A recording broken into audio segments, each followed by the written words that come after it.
Think with Purpose, we're going to talk about relaxation techniques and breathing. So real quick, just breathing, right? This is a Think with a Purpose topic. Your breathing literally controls everything within your body, right? How you breathe determines whether or not your brain is going to put you in a state of fight or flight or fight.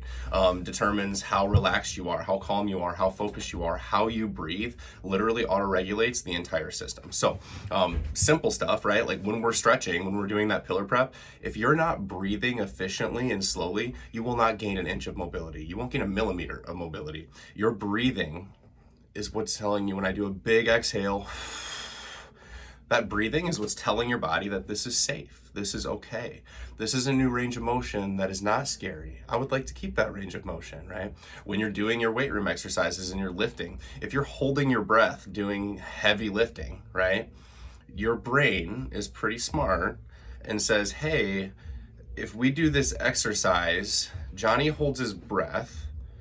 So if we get stronger, he'll hold his breath, and if we hold our breath, we'll die.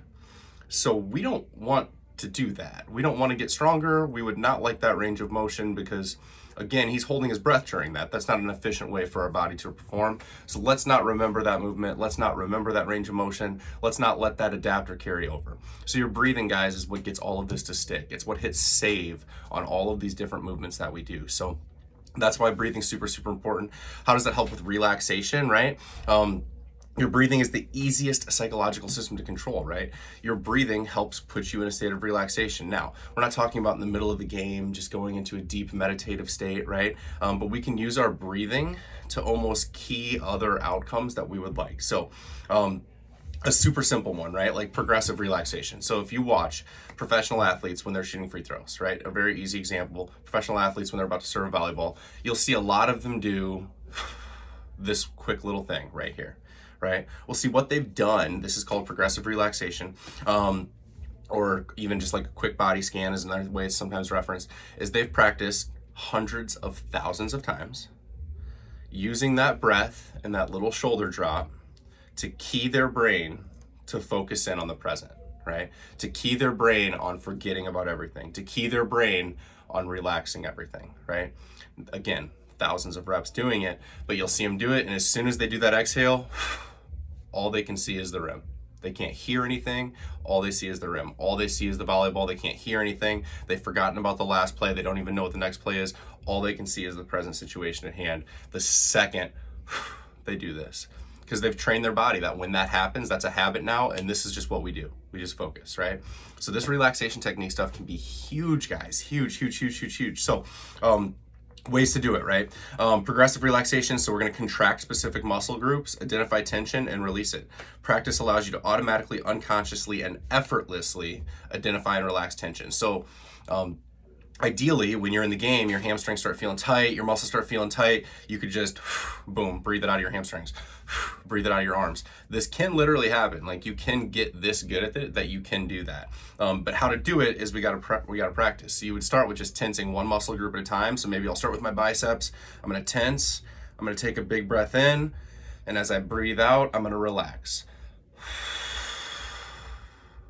And now maybe I'm gonna do my core, and I'm gonna tense, tense, tense, tense, tense, and as I breathe out, I'm gonna relax. And then maybe I'm gonna do my chest, and maybe I'm gonna do my legs. And the more often you practice that, the more often you, in a game, you can just do that. You start to feel that little shoulder tightness up here, you're in a quick timeout, you just give a quick, boom, and you're in a deep state of relaxation, you're ready to perform at the highest level. Quick body scan. So as you get better at that, you can then do a quick body scan, and you can just check, okay, where am I feeling tense? Where am I feeling tight? Because a lot of us are holding tension in different areas. Maybe it is just straight up soreness or tightness from the game. We can do that quick body scan during the game to just, boom, get rid of it.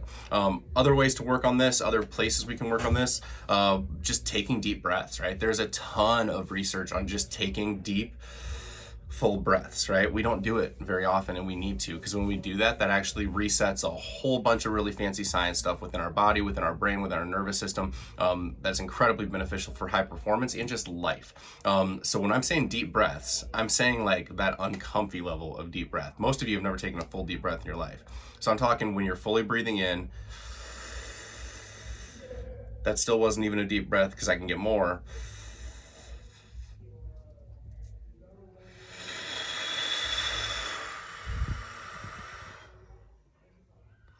and then breathing literally all of it out to the point where you can't get any more air in, get any more air out. If you just do that, if you do 4 or 5 of those every single day, you're going to have some amazing results. You're going to feel better.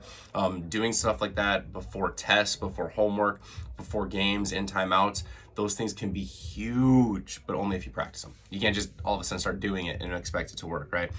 And then a lot of other stuff. You can look some of the stuff up on YouTube, just relaxation techniques like before bed that you can do if you have trouble turning your brain off.